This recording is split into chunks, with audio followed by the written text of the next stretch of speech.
पहले तो मैं आप सभी लोगों से कहूंगा कि इस वक्त भी आप पार्लियामेंट से आ रहे हैं, काफ़ी व्यस्तता है। अ, हम लोग एक क्राइसिस मोड से निपट रहे हैं ग्लोबल लेवल पर। भारत तो आपने देखा किस तरीके से प्रधानमंत्री जी ने कहा कि ऑल सेफ एंड साउंड, लेकिन ग्लोबल लेवल पर एक क्राइसिस है।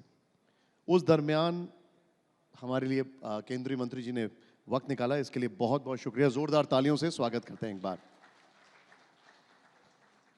सो थैंक यू वेरी मच। हमारे पास एश्योरेंसेस तो हैं ऑलरेडी, पहले पार्लियामेंट में, फिर इस मंच से भी प्रधानमंत्री जी ने जो कहा।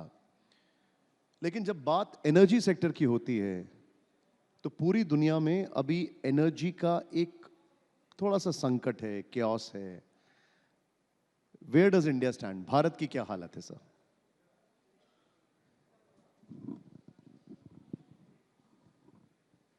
आपका बात सही है। एनर्जी सिक्योरिटी के लिए दुनिया भर में जो जियोपॉलिटिक्स वातावरण है, एनर्जी के लिए, मिनरल्स के लिए देश का जो हेड ऑफ दिस कंट्री रहते हैं उनको भी उठा के ले जा रहे हैं। आज ऐसा स्थिति आज दुनिया में है। मगर भारत बहुत सालों से डिपेंडेबल थे। अभी प्रधानमंत्री नरेंद्र मोदी जी के नेतृत्व में हम आत्मनिर्भर बनने के लिए पूरा प्रयास कर रहे हैं। आज मेरा मिनिस्ट्री का कोल हो, माइंस हो, हम पूरा तरह आत्मनिर्भर के ओर बनने का प्रयास कर रहे हैं। कोल आपको मालूम है 2014 से पहले बहुत क्राइसिस थी। ब्लॉक अलॉटमेंट में भी हो, माइनिंग सेक्टर में भी हो, सुप्रीम कोर्ट में, काग में इसका सरकार का खिंचाई होता था। मगर सुप्रीम कोर्ट पूरे जो व्हाइट पेपर के ऊपर अलॉटमेंट किया गया, पुराना सरकार पूरा रद्द किया गया। अब जब नरेंद्र मोदी जी प्रधानमंत्री बनने के बाद ट्रांसपेरेंसी के साथ, पारदर्शिता के साथ आज कोल ब्लॉक्स अलॉटमेंट हो रहे। 12 साल हो गया, एक भी छोटा सा आरोप कोल ब्लॉक्स हो, माइन ब्लॉक्स हो, अलॉटमेंट के विषय पर आरोप नहीं आया। इतना ट्रांसपेरेंसी के साथ काम कर रही हैं। आज कल ही हम घोषणा किया है 1 बिलियन मेट्रिक टन्स का कोल प्रोडक्शन सेकंड ईयर भी, कंटिन्यूसली सेकंड ईयर भी हम हासिल किया है। भारत के लिए पहली बार इतना कोल हम प्रोडक्शन किया है। आज का स्थिति 220 टन का स्टॉक्स मेरे पास पड़ा है। हम पिटेड माइनिंग एरिया पे हो, हमारे पावर जनरेशन कंपनी के पास हो, ट्रांजिट में हो, लगभग 80 to 85 डेज का कोल मेरे पास अभी स्टॉक्स है।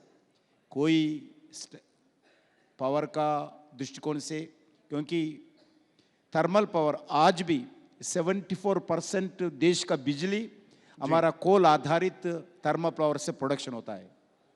इसलिए आज पावर जितना इम्पॉर्टेंट है, आपके हाथ में जो सेल फोन से लेकर एवरीथिंग आज पावर। लोग एक दिन भूखा रहेंगे मगर 1 घंटा पावर नहीं तो नहीं रहेंगे, ये स्थिति है।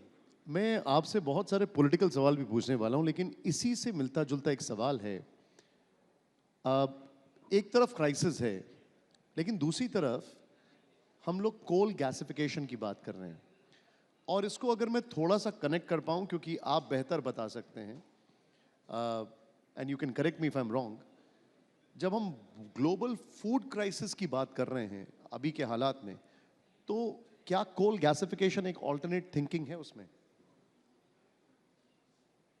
जो एनर्जी सेक्टर में जो क्राइसिस है, वो क्राइसिस को दूर करने वाला भारत का अलग अलग रास्ता में एक रास्ता कोल गैसिफिकेशन है। क्योंकि आज भी हम fertiliser, methanol, petrochemicals, crude oil, everything हम डिपेंड करते हैं विदेश के ऊपर। अभी एक हमारा, क्योंकि भारत में लगभग आज 400 बिलियन टन्स का रिजर्व्स है। आने वाले 70 साल के लिए कोल रिजर्व्स भारत में हैं। इसलिए कोल का कोई कमी नहीं है। आने वाले दिन में कोल में क्या क्या कंडीशंस हो सकता है पता नहीं, इसलिए जितना हो सकता है उतना देश के लिए, देश के विकास के लिए कोल यूज़ करना चाहिए, ऐसा मेरा इच्छा है व्यक्तिगत। इसी दृष्टिकोण से एक मात्र डाइवर्सिफिकेशन कोल का यूटिलाइजेशन का कोल गैसिफिकेशन है, क्योंकि कोल गैसिफिकेशन के द्वारा हम फर्टिलाइजर डेवलप कर सकते हैं। कोल गैसिफिकेशन के द्वारा सिनगैस प्रोडक्ट का प्रोडक्शन करके उसके द्वारा आज पेट्रोकेमिकल्स यूज़ कर, एसएनजी यूज़ कर सकते हैं। जितने भी केमिकल्स है सभी केमिकल्स कोल के द्वारा डेवलप कर सकते हैं। इसके लिए भारत सरकार कोल गैसिफिकेशन का दृष्टिकोण से एक मिशन मोड पर काम कर रही है। अभी अभी लास्ट मंथ ही लगभग 7, पहली बार आज़ाद के बाद first time 7 coal blocks surface gasification के लिए एक्शन किया है। उसमें 4 ब्लॉक्स का भूमि पूजन हो गया है, काम शुरू हो गया। नेक्स्ट मंथ उड़ीसा में लगभग 25,000 करोड़ का एक हमारा कोल इंडिया BHEL मिलके जेवी का एक कोल गैसिफिकेशन प्रोजेक्ट शुरू करने वाले हैं। आने वाले दिन में लगभग 5 लाख करोड़ रुपए कोल गैसिफिकेशन के ऊपर प्राइवेट एंड गवर्नमेंट मिलकर हम इन्वेस्टमेंट्स करने वाले हैं। कोल गैसिफिकेशन के द्वारा एक नया सेक्टर होगा, क्योंकि जो एनवायरनमेंट दृष्टिकोण से भी हो, पोल्यूशन दृष्टिकोण से भी हो, जो कोल को पूरा यूटिलाइजेशन करने के लिए ये एक्टिविटी होता है। इसमें 2 तरह कोल गैसिफिकेशन होता है, एक सरफेस गैसिफिकेशन होता है, एक अंडरग्राउंड गैसिफिकेशन होता है। भारत में 300 मीटर से ज़्यादा अंडरग्राउंड कोल ज़्यादा है। इसके लिए कोल गैसिफिकेशन एकमात्र रूट है इस कोल को उपयोग करने के लिए। इसके लिए भी गवर्नमेंट ऑफ इंडिया टेक्नोलॉजी नहीं थे, अलग अलग देशों से टेक्नोलॉजी लाए हैं और BHEL जैसे कंपनी से सरफेस टेक्नोलॉजी तैयार किया है। जर्मनी जैसे अलग अलग देशों से भी हम टेक्नोलॉजी लाकर अंडरग्राउंड गैसिफिकेशन, सरफेस गैसिफिकेशन का काम शुरू करने वाले हैं। ये भारत के लिए बड़ा गेम चेंजर होगा आने वाले दिन में। अब मैं आता हूं कुछ पॉलिटिकल सवाल पर, और शुरुआत में वहां से करता हूं जो थोड़ी देर पहले यहाँ पर ओवैसी जी बैठे हुए थे, जहाँ पर आप बैठे हैं। उनका ये कहना था कि भारत में ईद मनाने की भी आज़ादी नहीं है, जिस तरीके से दिल्ली में जो उत्तम नगर में हुआ। आपका टेक इस पर? बिल्कुल गलत है। पाकिस्तान है क्या? आज़ादी नहीं है। भारत में सब कुछ आज़ादी है। भारत में जितना आज़ादी है दुनिया में कोई देश में नहीं है। जितने दिन भारत में प्रजातंत्र रहेगा, जितने दिन सनातन धर्म रहेगा, भारत में सभी लोगों के लिए प्रार्थना कर सकता है, ईद बना सकते हैं, कोई प्रॉब्लम नहीं है।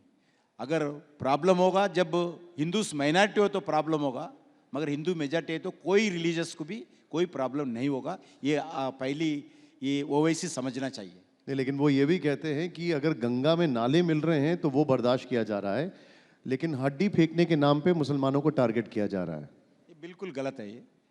ये देश में इतना आज़ादी है, इस आज़ादी को दुरुपयोग करना चाहिए, ऐसा नहीं करना चाहिए। जानबूझकर एक रिलीजियस सेंटिमेंट को हर्ट करने के लिए कुछ लोग काम करें तो खामोश बैठना नहीं चाहिए।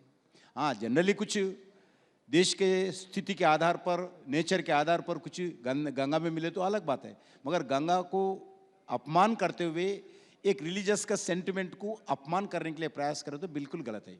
अच्छा, एक उनका स्टेटमेंट था जो काफ़ी ज़्यादा चर्चा में रहा, और मैं आपका उस पर टेक लेना चाहूँगा। उन्होंने कहा कि भारत की कोई भी नागरिक प्रधानमंत्री, CM या मेयर बन सकता है। मेरा सपना है कि एक दिन ऐसा आएगा जब हिजाब पहनने वाली बेटी इस देश की प्रधानमंत्री बनेगी। आपका टेक? ठीक है, उनका इच्छा ठीक है, मगर देश में हम भी, ये डेमोक्रेटिक कंट्री है, डेमोक्रेटिक कंट्री में कोई भी कुछ हो सकता है। मगर भारत में आज का स्थिति, क्योंकि इस देश का प्रेसिडेंट ऑफ इंडिया बना है, इस देश का इंडियन क्रिकेट टीम का भी बने हैं, चीफ जस्टिस भी बने हैं, सब कुछ बन सकता है। ये भारत का, मैं अभी बता रहा हूँ, भारत का प्रजातंत्र का ये शक्ति है ना, ओवैसी का शक्ति है ना, कि प्रजातंत्र का शक्ति है। भारत का जनता का एक थाट का एक बड़ा एक एनवायरमेंट दृष्टिकोण से ठीक है ये।